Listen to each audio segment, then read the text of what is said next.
Hello, everybody, and welcome to today's episode of the Marketing Guides for Small Business podcast. I'm Jeff Steck from Tylerica Marketing Systems in Austin, Texas, and joining me today are Ian Kentel from Outsource Marketing in Toronto, Canada. Hi, Ian. And Ken Tucker and Paul Barthel from Changescape Web in St. Charles, Missouri. Wave, Paul. Okay, hi. So let's dive in. We're going to talk about CRMs today, and our title of the podcast is "What Does CRM Mean to You?" And we very specifically titled that because CRM can mean different things to different people. CRMs have evolved from being simple contact managers to complex systems that facilitate many functions within a business. And because of this evolution, it means a lot of different things depending on how you're using it or how you want to use it or how you think you can use it. So today we'll demystify customer relationship manager systems, CRMs, and explore how they drive success in sales, marketing, and customer service. So one thing is clear, because of their many advantages for improving business processes at scale, CRMs are catching on like wildfire. So consider the following stats. I'm an engineer by deep background. I love numbers. So we'll do this quickly and then we'll dive into our questions. This is our stats from a fresh survey of 600 business owners and professionals in sales, customer service, IT, and marketing. First one, businesses that use a CRM are 86% more likely to exceed their sales goals than those that don't. Second, most businesses saw their sales revenue increase by 21 to 30% after implementing a CRM. Third, most businesses find that CRMs shorten their average sales cycle by 8 to 14 days. Fourth, most businesses find that CRMs save their employees 5 to 10 hours per week. And the fifth and final statistic is nearly half of businesses, 49%, saw their customer acquisition cost decrease by 11 to 20% with the CRM platform. So that sounds pretty compelling, but let's dig into the details. So we're going to start with what is a CRM, and Ian, my first ERM. Ian, my first question goes to you. How would you explain the core purpose of a CRM to someone who's never used one? Yeah, first of all, I'd talk really slow and I would say it's a customer relationship management system. And I don't think people should lose sight of that. That is the core purpose of a CRM system. It's got its tentacles out into a lot of different areas now, like marketing automation and some other things.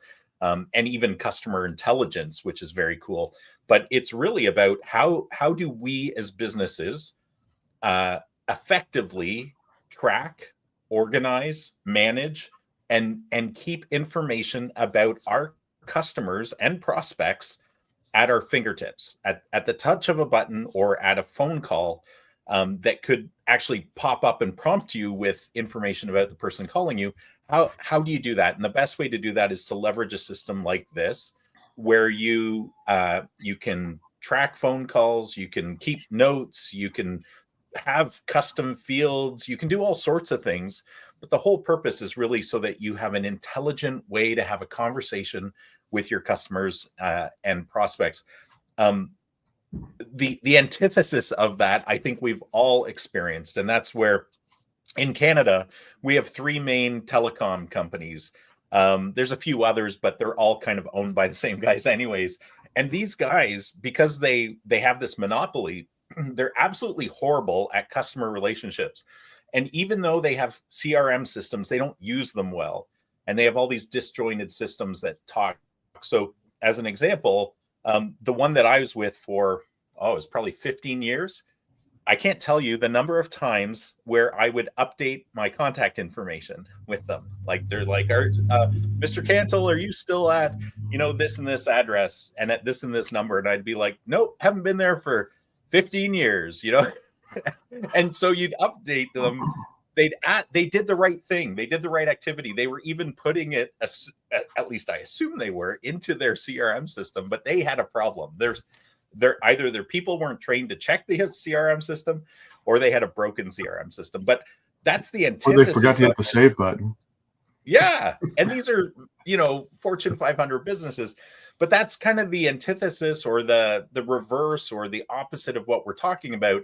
When a client or a prospect that you've already spoken with calls you up, you should be able to, like, they want to feel like you know who they are. And the best way to do that is to have in the old days, you'd have a Rolodex, or you'd have a notebook with notes about your clients.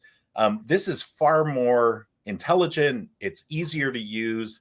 It's just a way to have intelligence about the people you're talking with. So as an example too, this is how dentists know when your birthday is, and they send you a birthday card, right? Like they use practice management software, but it's a CRM system that integrates with the actual medical records, right? So there's different versions of this depending on the industry you're in, but it really is all about how do we use a tool or a system that's going to help us better manage our client relationships.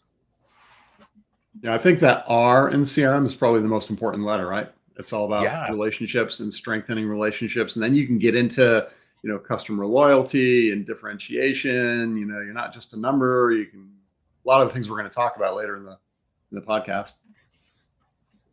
So, Paul, what features should every CRM have to support small and medium-sized businesses? This is an open-ended question if I ever wrote one, right? Well,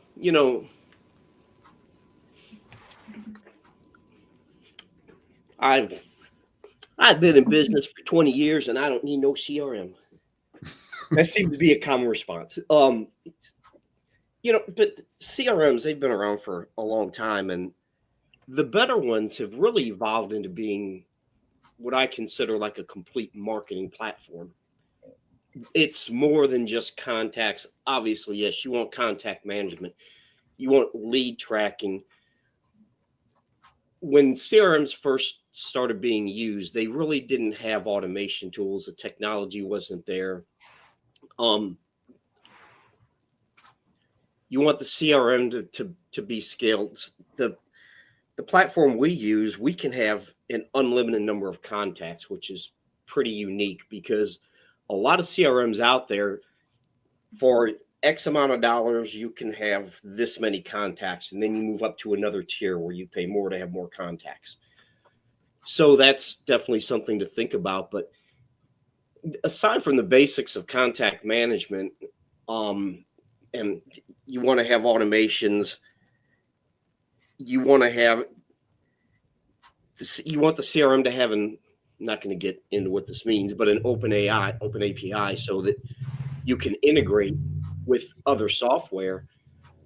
But the more things you can do within your CRM, because in the past it was a matter of you had to basically kind of duct tape things together. That's where Zapier, and Zapier is a great tool. We use it for a lot of things, but that's where it was like, okay, the CRM won't do this. So we have the CRM, but we need this other feature. So now you get another piece of software that you integrate with your CRM, and then you need another feature that the CRM doesn't do. So you go get another third-party piece of software, and you, in some way, shape, or form, integrate that with your CRM. And those create potential breaking points. So the more things that you can have integrated with your CRM, or the more things the CRM will do without having to use that third-party software, the better off you are. And a big part of that is knowing what questions to ask if you're talking to someone, because a lot of these CRMs, they're operational software with a primitive CRM slapped on top of it. They're not true CRMs. And you see that a lot with a lot of this operational type of software out there. And, what's that? Go ahead. Call tracking, if you can have call tracking integrated with your CRM, that's another big advantage. If you can have your ability to send emails, they're all going to use an SMTP provider on the back end somehow. But if it's integrated within the CRM, instead of having to go manually integrate a third party, like the CRM, the system we use, ultimately it uses Mailgun on the back end, which almost all of them do. but we don't have to go get a separate Mailgun account. It's all within the CRM system that we use. So, I mean, I think it's just CRMs have evolved. If you maybe 10 years ago used a CRM, the CRMs that are out there now are drastically different than what they were a few years ago.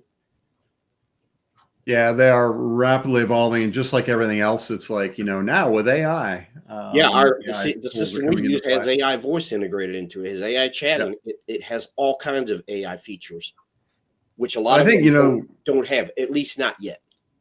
you mentioned some of those key areas and things that you want to do. You mentioned scalability. I think one of the big things in CRM, and the reason that we titled this show, "What Does CRM Mean to You?"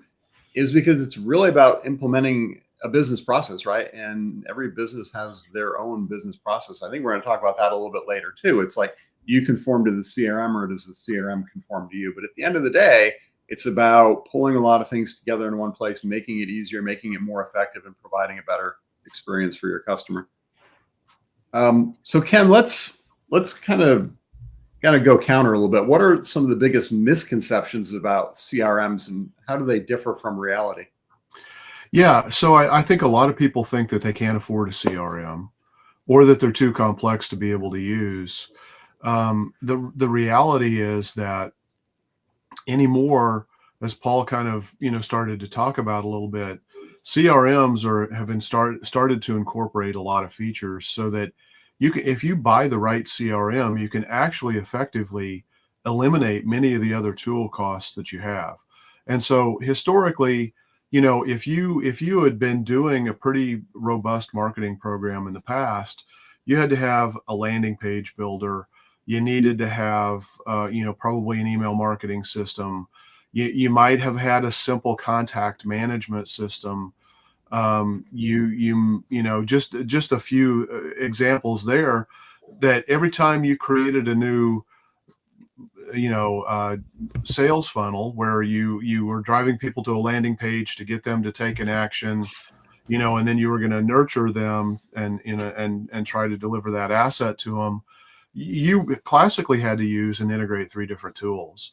And that required some technical skills to do that integration. You had to understand more technical tools. And so a good CRM actually has all of that integrated together, so that when you create these things, you're not actually having to go out and use a lot of third-party connection tools like either their APIs, webhooks, or tools like Zapier or whatnot. In terms of complexity, a CRM can be as simple or as complex as you want to make it. And you talked about processes. I think a good CRM gives you the ability to tailor it to your processes instead of mandating the processes that you have to follow. Unless those processes are really very, very consistent, 80-90% consistent with what you're already doing, you're going to stop using the software very quickly. I mean, just look at the old enterprise resource planning statistics and work that's been done out there. You're either talking about massive budget overruns to implement a system because people hated it and weren't using it, but they already made a massive investment to start using it. So then they had to make a massive investment to go modify it and change it so that people would start to use it. That's more, mid and large size companies, but that is a pervasive problem that filters down to smaller businesses. They hear stories about that. If they left corporate world, they probably had an experience or heard people in their organization talking about an experience like that. And so that's kind of jaded them to think that it's too difficult.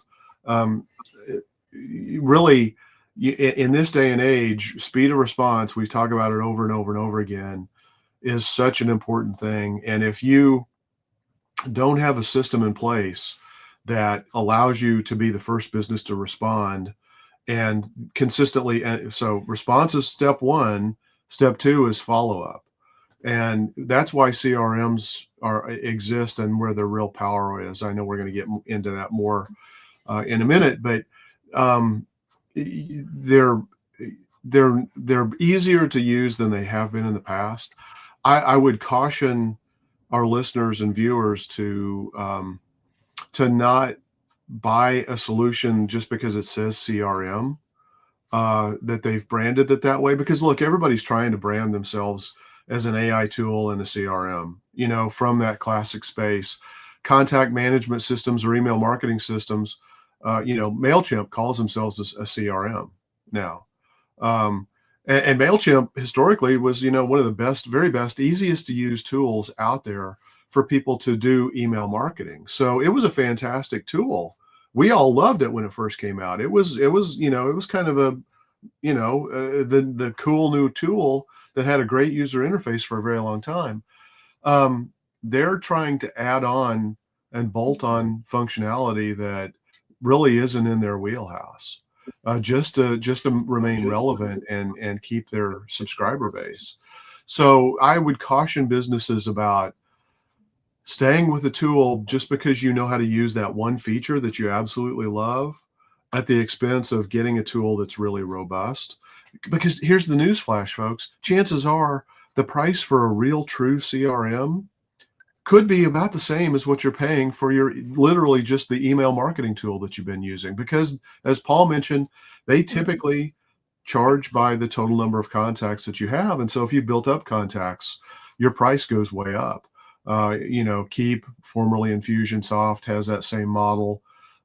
They were just acquired. MailChimp, has the same model. Constant Contact, same model. You pay per contact. And so costs can really add up very, very quickly. So if you think you can't afford it, take a look at what you're already paying for and see what you're going to eliminate, and then look at all the extra features you might get. So that'd be one thing that I would say. The other thing is, I think a lot of people think that CRMs are only for the salespeople, and really, CRMs have great application for project management, potentially, if they have the operational aspects that Paul was talking about. They have fantastic information that you can collect and maintain in a central contact record for like customer support. The marketing team can see, what activities people are doing, pre-sales, what campaigns are working, where to dial in the investments, where maybe there are gaps. And then the salespeople can use it to track opportunities and close deals, and attach revenue to each of these opportunities, so that, when you look at, it's easy to think, okay, yeah, I got 6 leads out there. Okay, well, if 3 of those leads are $50, and 3 of those leads are $5,000, now you have to have a conversation to explain to somebody, we need to go focus on these $5,000 opportunities, not these, $50 opportunities or whatnot. And so you don't have a common tool to share that information, and the CRM gives you that. So it's a tool that spans the organization, and you can have users from a wide range of job functions using your CRM for different purposes. But all the key is the data that you maintain about that customer or that business is housed, in a single contact record or a single business record. Mm-hmm. I think one of the other things that didn't really come out as much as we work through these questions is from the management aspect of the overall view that you can get of your business, right? Yeah. You can see how many sales opportunities out there. Like you said, are they big? Are they small? But you can get reporting over time. If you're connected in with your call tracking, as Paul mentioned, you can get reporting about calls and who's answering calls and how effective they are. You can track it back to, where are customers in their life cycle, in their flow. You can look at each customer in their sales history. You can look at the overall performance of the business. You can bring everything into a common dashboard that gives you a good picture of your organization from a sales point of view, a marketing point of view, potentially a customer service point of view, as you said. So that kind of leads us into our next segment of the podcast, which is some use cases for CRMs. So Ian, how do CRMs support sales teams in their day-to-day activities? Yeah. So One thing I should mention, I think it's been covered, but the because it's customer relationship management, right?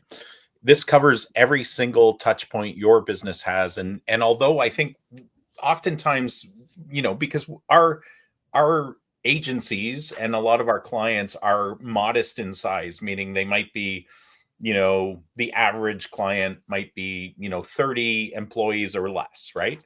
But a small business, at least the definition of it is, up to 99 employees and beyond. Like, it depends which industry you're looking at.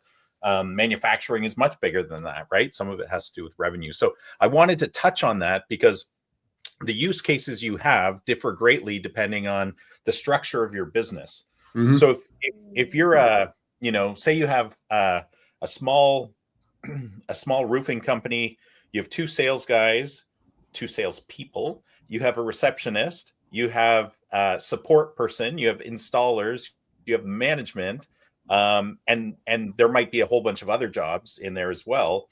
But through the first of all, the buyer's journey that somebody's on, they might visit your website, they might see you on social media and react to something, they might meet you at a trade show, they might just call you because they found you on Google. They're searching for a roofer. There's a lot of different ways people can come into your universe as a business, and then how that person then interacts with you. So at a trade show, a CRM system that is on your phone as well, which most are now, right? If they're not, they're archaic and you should probably move.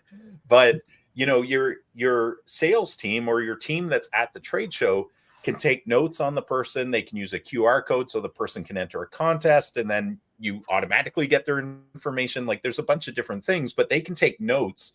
So if somebody expresses an interest in a particular service you have, the salespeople can follow up, right? That first of all is a key part of kind of the use case. But then as you flow through what that different use cases might be, the information you can find within a good CRM system is like, how many times have they been to your website? What pages did they look at? Did they download documents off of your website? If you have lead magnets or information, if it's a B2B, maybe you have white papers. Did they chat with your chatbot or with a person through online chat? Did they call you? Did they book an appointment? Did you deliver a proposal? Did you send them documents? Do you have meeting notes from the actual meetings you had? Support tickets, complaints. And at the beginning, you might have lead scoring as well, right? Some of these systems can do that. And then, from a sales perspective, what's the win-loss reporting, right? You can do all sorts of things within there. And what it does is it gives the business extreme amount of intelligence from the marketing side, through the sales, through the customer service. It gives you a full 360 ability to manage that client, even before they're a client, but then put them into pipelines, automate follow-ups, do lead scoring, prioritize which deals are most likely to close so your people can focus on those. You can do sales forecasting. It's an organizational tool which brings continuity to the relationship, because regardless of who they're talking to in your business, your people will have access to the information that everybody else has access to. So you don't look like dummies, right? Because we've all called up businesses and they're like, oh, you've been our client for 10 years. Okay. And they know nothing about you. But everybody wants to be treated not like a number, but as a person and a special, you're paying that company, so you want to feel special. And I think that's, I kind of put a lot of things in there, but I think depending on your business, that you have different use cases, but hopefully I gave kind of a broad smattering of, this is what a use case could look like for your business, and this is how you could leverage a CRM in that. Yeah, no, that's good from the sales point of view, for sure. That's, I think, almost where CRMs originated. They kind of grew up out, at least that's my perception, maybe because of the way I've seen them and used them myself. But even a solopreneur can use them, because it's about Absolutely. organizing the process, right? It's about tracking where people are and knowing what they need at the right time based on where they are, as you said, in the buyer's journey. And then tying it into some of the automations, being able to track where they are, score based on, lead scoring based on certain actions they take, and then use that to gauge their interest and know what to do next or what to send them next. Really powerful. And that can be used whether it's a team of people or a solo. And if it's a team of people, I think the statistics I rattled off the top, related to the sales growth and sales effectiveness, that's because the CRMs make the process much more efficient. And, if your customers, your ideal clients are getting the right information they need at the right time, the right amount of attention at the right time, because the CRM reminded you, hey, it's time to make a phone call to them, they're going to feel better about doing business with you, and they're more likely to buy. So yeah, all good stuff. Hey, Jeff, I just wanted to add, like, thinking about the solopreneurs. So when I think about solopreneurs, I often think of, coaches, consultants, and imagine you're a coach or a consultant and you have, 15 clients, so 15 people you're coaching. How do you keep them all straight, right? Like, of course you can keep a notebook. You could keep a separate notebook for each person and pull it out, and that's old school. But a CRM system not only will help you organize it all, but if you wish to grow your practice, your consultancy, your coaching gig with multiple people coaching or consulting, you absolutely need something that's going to make it for them to pick up the conversation and the notes and be able to help people for sure. Yeah. What about Post-it notes, Ian? Do those work? I don't want to comment on that because my wife likes Post-it notes. So, and I have a few kicking around here, but no, not for customer relationship management. So Ken, let's take a look at marketing. What role do CRMs play in enhancing marketing efforts? Yeah, well, I heard a statistic last night from Perry Belcher, who is kind of an unknown. If you're a practitioner of marketing, you know who he is probably, but if you're just a user of marketing services, you probably don't know. But he's absolutely one of the most influential people on the planet, in my opinion, in terms of marketing. He talked about a statistic that one of the major CRM providers out there recently released within the matter of a couple of days, I think, that only 2.4% of small businesses are using a CRM. Now, keep in mind that ranges from the solopreneur.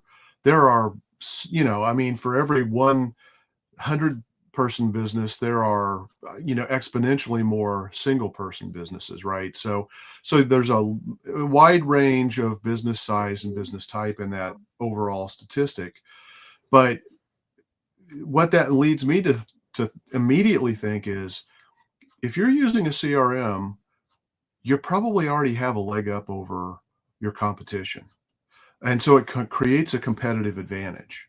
Just the fact that you have that tool, you're capturing the information, gives you such a great opportunity to have differentiation. It gives you the ability to handle the speed of response. So when somebody calls your business, instead of getting trapped in a phone tree, you can have an AI voice agent that actually interactively helps them get their question answered, and maybe even take a meaningful action to do something with the business to move it from, oh, I just have a question, to, oh, I'm ready for somebody to come out and give me an estimate, and actually get it booked, or deliver a key piece of information that they might need to have, or even do that for a customer, where a customer is like, I just bought this from you. I lost my owner's manual. Can you send me a new copy? Boom. You know what? AI voice or an AI chatbot, either one can be trained to do that without having to have somebody from your team pull away from other important interactions they have. Massive, massive, massive opportunities here. We look at what's happening in the world of AI, and, the pace of change is only going to accelerate. It's going to be dramatic over the next 3 years, what we see happening thanks to AI. And AI is going to be baked into these tools more and more. So it's going to help you write better messages, be better at predicting, next likely behaviors, so that you can help guide that journey a little bit better to how it aligns with you. The customer is always going to be in control of the journey, but if we can use tools to help us better align and maybe influence and kind of nudge that that journey, that's a huge win, and that's what these tools do for you. Anywhere from personalization, where you send an email to somebody, either as part of a newsletter, or just sending an email to 5 different people at the same time with the same content, like, oh, hey, you bought this tool from us, here's a great new feature update, instead of having to go in and personalize every single email individually.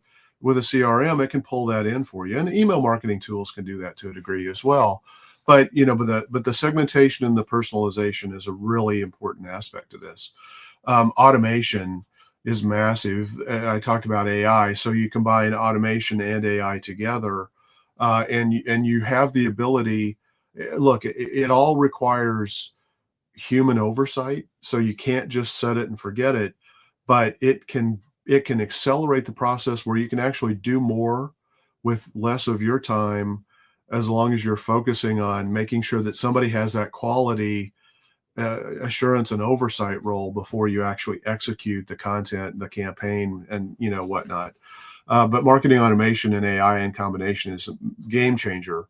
And if you're not doing it today, you will have competitors that are going to be doing it, and you will probably start to fall in rankings and probably start to fall in the number of leads that you're getting, unless you're just really fortunate in working in an old school model where you get all the business you need from referrals. There are businesses that can function and operate and survive that way. I think that's going to become less and less likely as we move forward. But hey, if that's what's been working for you,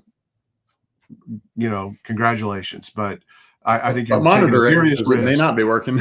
Yeah, exactly. Going forward. Yeah, and then I think we're still really early in this, in terms of what I'm seeing from CRMs, in terms of campaign analytics. They give you campaign analytics so you can see the performance of individual campaigns. You can do split testing with a lot of the good CRMs that are out there.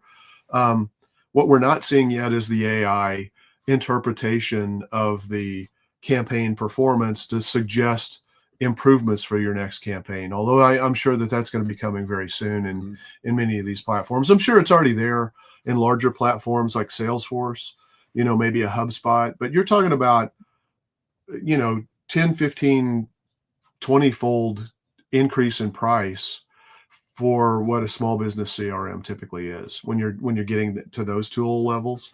Microsoft Dynamics CRM, for example, all of those tools are dramatically more expensive, and they're really not designed for the small business like Ian talked about. Ranging from 30 employees typically to a solopreneur, or even the 99 down to a solopreneur. They're really more for that, 100, 500, up to 5,000 user or enterprise level users. So those are the big things that I see in terms of enhanced marketing opportunities.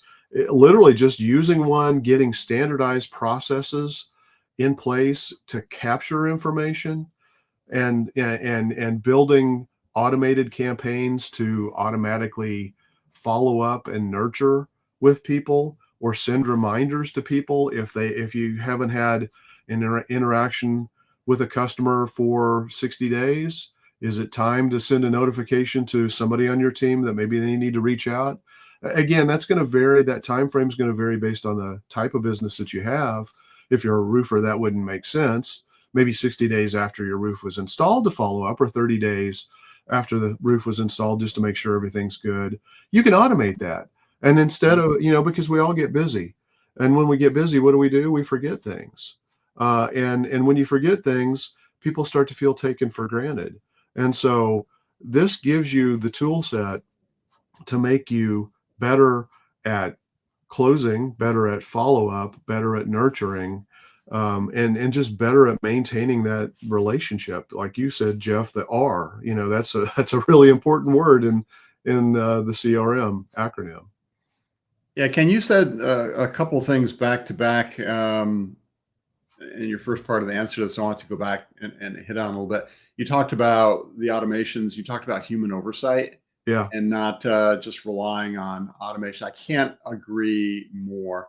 So here's the way I explain it, that old saying, it takes 7 times to get somebody's attention. In the current era we're in, with being bombarded by digital information and emails and text messages and everything, it's at least double that. We've seen some industries, the car industry for one, I think even 10 years ago they were saying it could take as many as 50 touches before a sale was made. And if you're a business owner, you don't want to, nor should you be doing every one of those personally, manually, dialing the phone, typing the email. The flip side is you can't seed all of that to a workflow automation or bots or phone spammer, spam dialer kind of things. So it's a combination. But what the CRM can do is it can remind you, hey, you haven't talked to this contact in a week. It's time to call them. Or they haven't opened their proposal in a week or in 2 days. Follow up with them. Right. Or they've just hit a certain lead score, a certain part of their buyer's journey, and they get tagged to be sent, a piece of literature. So those are the kinds of things we're talking about that CRMs really, really start to shine and do a lot of benefits for business owners. So we've talked about sales, we've talked about marketing. There's other aspects of CRM. So Paul, how about customer service experiences? How can CRMs help businesses with that? Well, I guess I think we've kind of covered it. I think the biggest thing I'd add is that, people don't leave voicemails anymore. They hate phone trees. It just pisses people off. And because phone trees are not there for the customer, it's there for the business. But something, when you use AI technology, whether it's voice agent or a chat bot, it can answer customers' questions and it can trigger actions based on what the customer says. So if you're kind of business that you offer, 15 different services, if the customer says, what services do you offer, you can list them, and then you can ask them if you want to be sent a detailed list of, and you do this through email or a link through text, but a list of the services and an explanation of them. And if they say yes, it can immediately trigger an action that sends that to them. So that is definitely going to improve the customer experience. And you may not need a full-blown AI chatbot, but just having that little chat widget down in the corner on every page of your website, people don't have to go to your contact form. They can just say, hey, here's my name and phone and email address, and this is my question, and you can get back to them. Because if people are filling out a form or interacting with a chat, which are a voice AI, and the voice AI can really help small businesses, because you may not have someone in the office. If you're service area business, you may be out in the field working, and if people call and they get a voicemail, there's a good chance they're just going to call someone else. Whereas an AI voice agent can help prevent that, because you can do a lot of different things with it.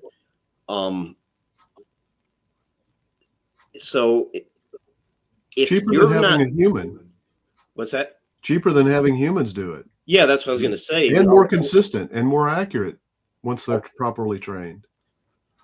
A lot of small businesses are using like a call center kind of thing, and those are expensive. You're talking $400 to $600 a month, and a lot of times they're really not all that good. And a lot of them, because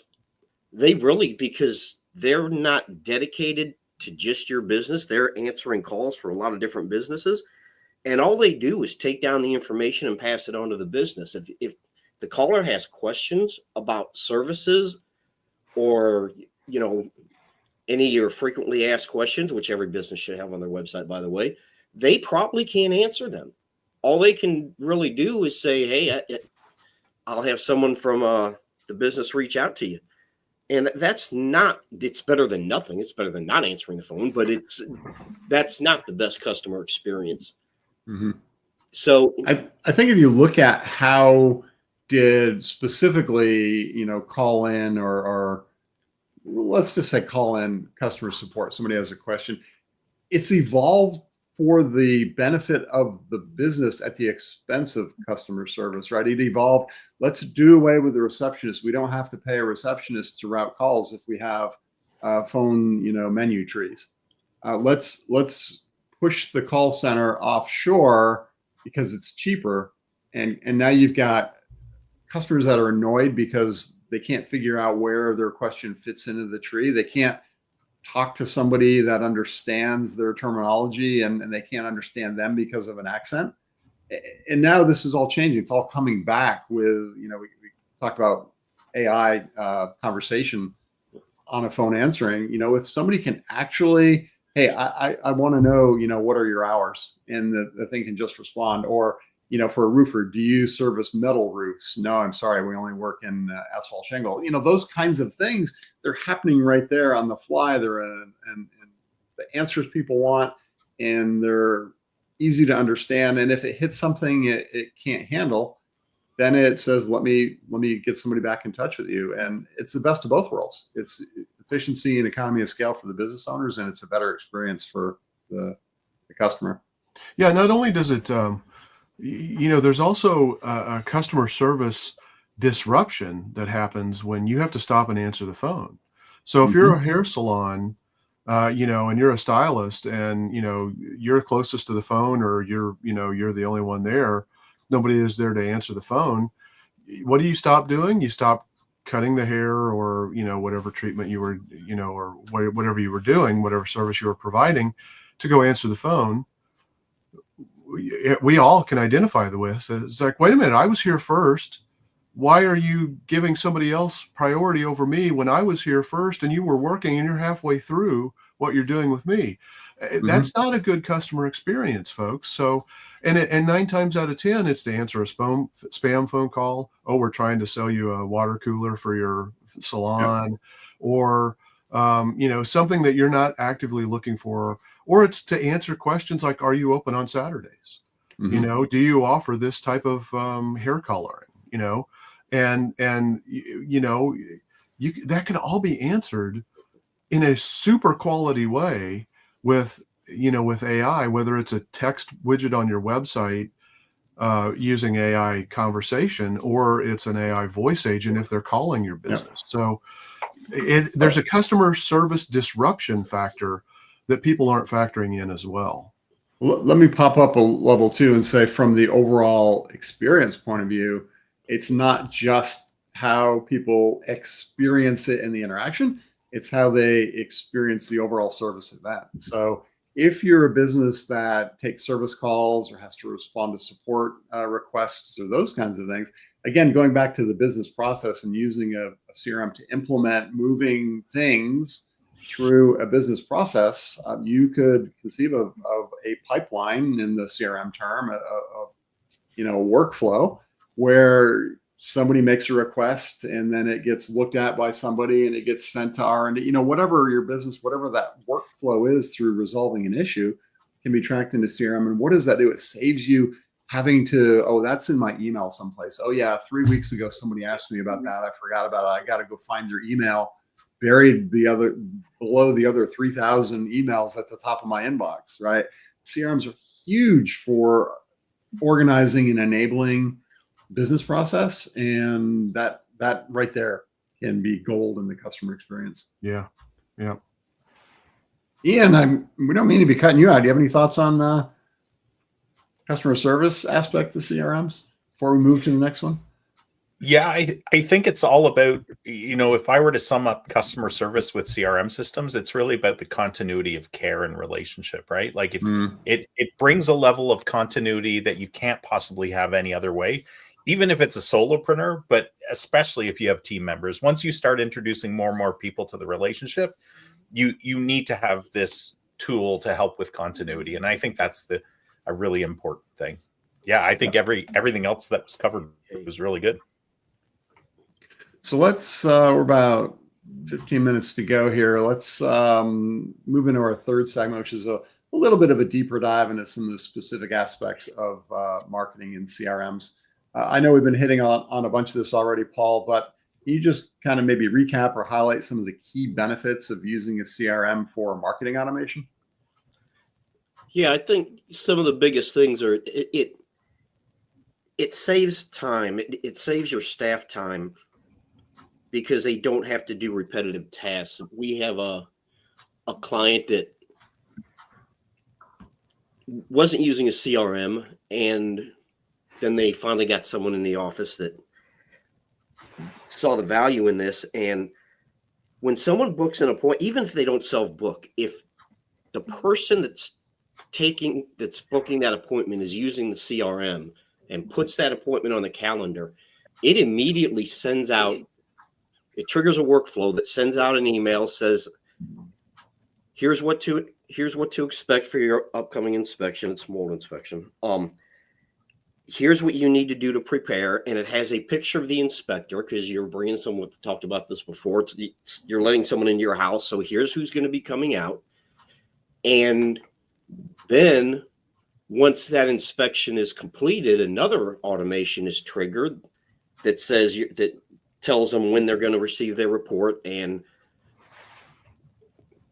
gives them, again, their inspector's contact information in case they have any questions. They can contact that inspector. They were doing all this by hand, and she was spending like 3 hours a day just doing that.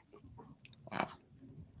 So because she was doing it all manually, she was crafting these emails manually. She wasn't even using an email template. So everything was a manual process. So just doing that, overall, I think she told me one time that it does take some upfront work to get this stuff in place, but it wound up saving her over 4 hours a day, almost 5 hours a day, once the CRM was implemented, and all the things that she was doing manually that she no longer had to do saved her about between 4 and 5 hours a day, almost. More so than now there's CRM. consistency in customer interaction. The branding is consistent. You know, it's not hit or miss. Oh, I forgot to add my email signature, yada, yada, yada. I mean, you can bake this in and standardize, you know, and the brand messaging that you're doing, leveraging this too, right, Paul?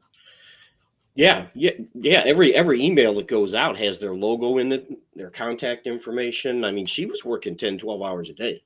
Yeah. So yeah, she loved it.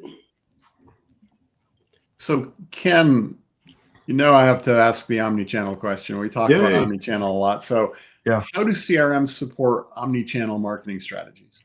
Yeah, so a good CRM is going to be able to capture information from multiple channels and put them into a single, system and database. Whether that's Facebook direct message or Instagram direct message, whether it's a message from the website, a phone call. It can collect and put all of that information into a single database and attach it to that customer record. If you're using third-party tools or like social media tools, you're at the mercy of the information that you get. So there's varying degrees there. So capturing lead information, for one, is kind of centralized. So that's nice. You don't have to go back and recreate that, by doing the old copy and paste and say, oh yeah, I got a direct message from this person over here on Facebook. I found their Facebook profile. I don't know how to email them, but I know their Facebook profile. Put that in my CRM. Okay, you had to do that manually if you're not using an integrated CRM, for example. So that's nice. The other thing is, outbound messaging. You can set up, an outreach campaign, a follow-up campaign. If, like, for example, if somebody downloads an ebook or signs up for a webinar, you can send them an email. You can send them a text. You could also send them a voicemail reminder. especially like if it's an event. I think a voicemail reminder is a nice touch sometimes, where you actually can use the phone system to deliver a voicemail message to them to say, hey, remember, we're starting in 30 minutes, but if you can't make it live, it'll be recorded, but if you can make it live, here's, make sure you check your email or your text message for your links to be able to join. And it increases show rates, and that's a big deal. If you don't want to do that, and you don't want to send people what some people might think, again, are annoying, and again, you have to be really careful when you're using that kind of a communication strategy. It really needs to be done very sensitively, and you don't want to overdo it at all. A lot of businesses, that's all they do is they automate, phone call spam. It's technically not it's not robocalling technically, so they can still do it and get away with it, but it's annoying as heck, and we've all gotten them. I won't go down that rabbit hole, but there is a good use of that technology. And so you can use that appropriately under the right guidance of, marketing strategists.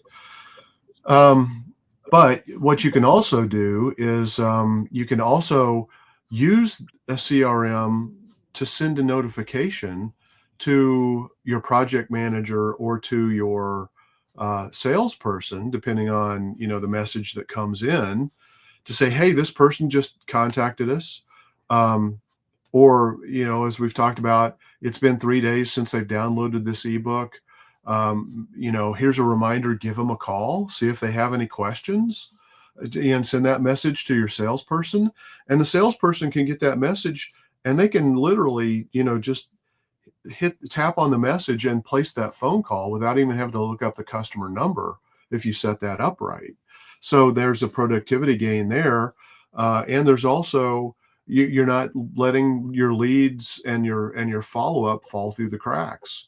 That's, you work hard to get a lead. You get hard to be found. When somebody's doing a search, the last thing you want to do is when they do reach out to your business, you're not getting their information in the first place because it's fallen through the cracks. If they fill out a form, maybe you're not going in and logging into your website to look at the form. Maybe you forgot to, you read the message, but then got busy and you forgot to get back to them because it wasn't, there was no reminder or record of that call or that email. So use the features of the CRM to communicate in a variety of ways. I mean, you can even hook it up to where, based on certain activities, if you've got it set up with a third-party provider, I don't know any CRM that has this baked in right now, but you can actually send a postcard, based on an activity, so that now you're getting a direct mail touch, in addition to the digital touches that you might have, the phone calls, the emails, the communications through social platforms. AI gives you the ability even to, again, whether this is a good and smart way to do it or not, it's a capability that is there for you now in many CRMs, where you can use AI to respond and write your review requests, or to write a response to a comment on a social media post. Mm-hmm. And that can all be done and automated for you on AI.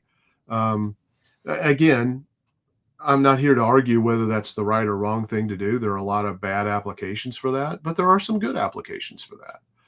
But the point is, the technology gives you the ability to communicate across multiple channels where it doesn't require the project management and scheduling and reminders to do manual tasks. And most of the time, those don't get done.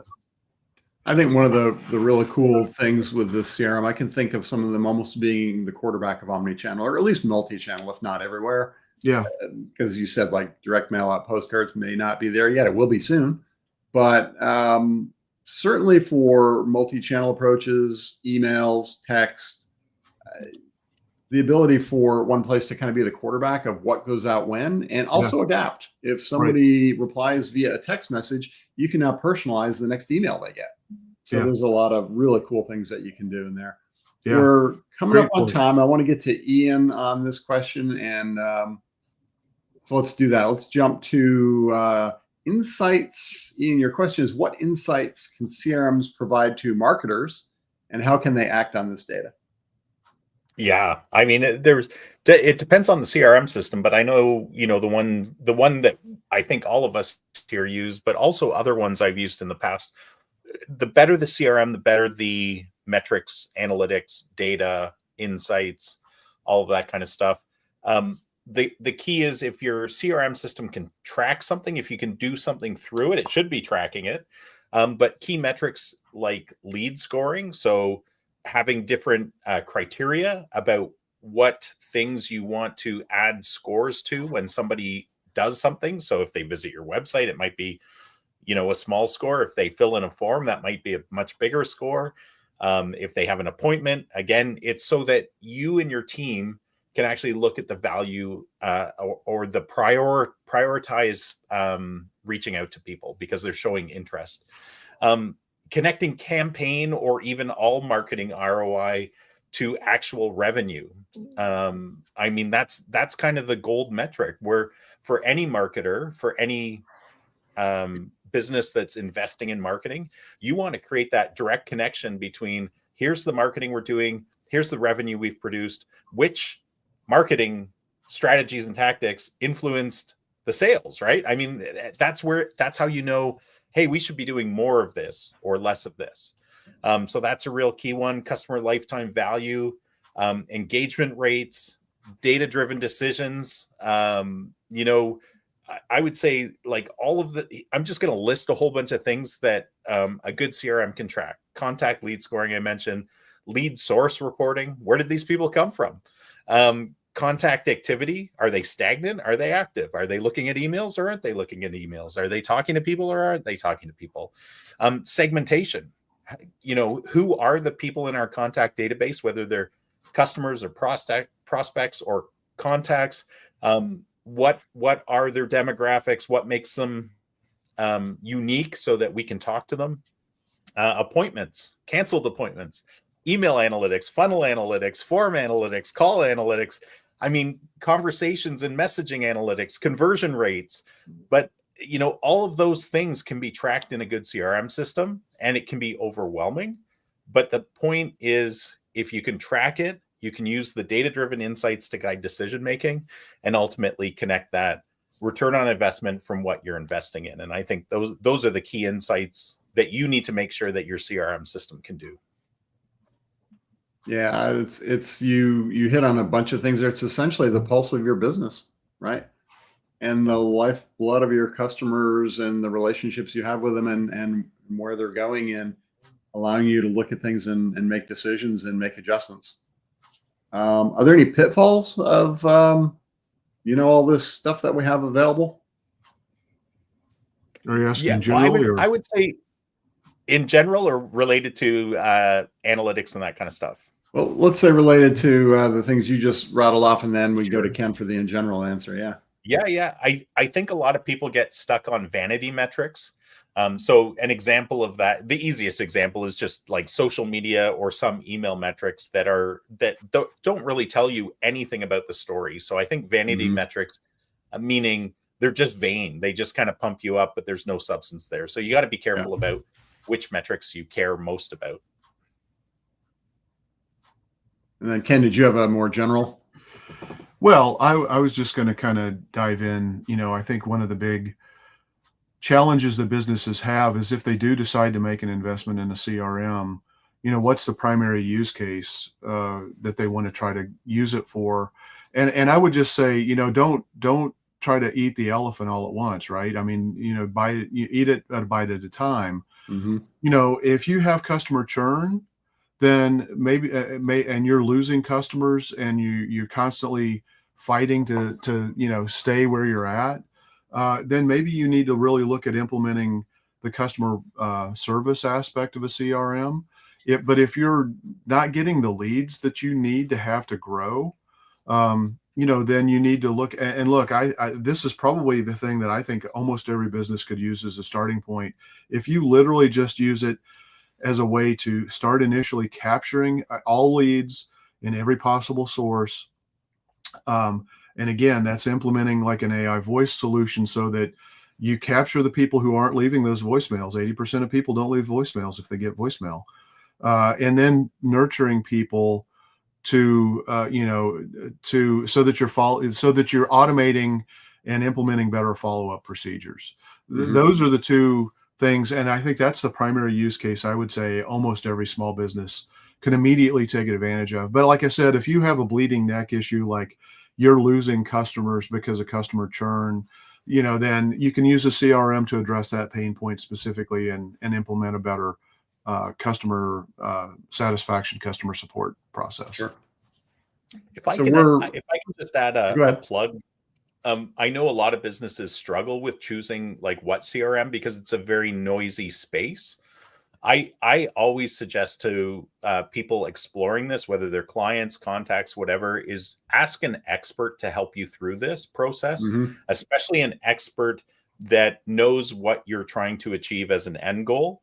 Because they'll be able to help you do a needs analysis for today, but also understand the systems enough and what the future looks like in those systems to be able to guide you into the near future, so that like the worst thing you want to do is invest in a CRM system that you're only going to use for a year, because the hassle and the incredible pain of moving your data over to a new system and field matching and blah, blah, blah. Like you're going to lose some of the intelligence from there. So ask an expert to help you through the process, and they'll help you choose well. And also cost analysis, because you probably have already bought a bunch of tools that you've been piecemealing and probably paying for subscriptions that you've forgotten about. So as you're going through that, definitely look at inventory and of the tools that you have and what you're paying for those. Yeah, those are all good points, and kind of leads into the wrap up. I was going to do another section of lightning round on tips for choosing the CRM that's right for your business. But I think since we're pressed on time, what I'm going to do with that is say, look, the CRM is the future. All of the capabilities and possibilities that it offers is huge. But how do you eat an elephant one bite at a time definitely applies. You can get started with the CRM as a contact manager and then grow the other things into it. So don't let that be too daunting. However, you do need to have kind of a growth path or a vision. And that takes us back to the topic, what does CRM mean to you? And it's going to be different for different businesses. For some, it's all about sales. For some, it's about marketing. For some, it's about tracking customer service cases. None of those are right or wrong, but there are different CRMs that have different strengths and weaknesses. So back to Ian's point, engage an expert. So rather than us doing a lightning round on tips for choosing a CRM, let me just say that we all have experience in multiple CRMs. We've been in and out of different ones over the years. We've all centered on one common one, I think, for our businesses. But we are more than happy to sit down and talk to you about what does CRM mean to you and how to implement it in your business. So look us up. You can, find us online. I'm going to move to the close unless anyone else has any quick comments that you want to make. All right, then I think this is a good place to wrap up. So I thank you all for sharing your expertise. We've learned a lot about CRMs. They are definitely not just tools, but strategic assets that can help transform really how your businesses operate and how your customers experience it. So if you're not already using one, we challenge you to take the time to assess your processes and how adopting a CRM might enhance your sales, your marketing, or your customer service. And if you're using another CRM, is it the right one for you? Or are you using it effectively? Maybe it's as simple as finding a new feature that you're not exploiting that can be a game changer for you. But if you need a guide along the way, we are the marketing guides for small business. So look one of us up. Ian, as is our tradition, would you like to take us out? Absolutely. We appreciate everyone who's joined us today. I appreciate the marketing guides for all of the wisdom you shared today. Spread the news, spread the word that we are here, and we are here to help people by delivering information to them, help, support. And if you have a marketing challenge, reach out to one of us. We're here to help. We love helping businesses thrive. So until next week, folks, keep calm and market on. Thanks, everyone.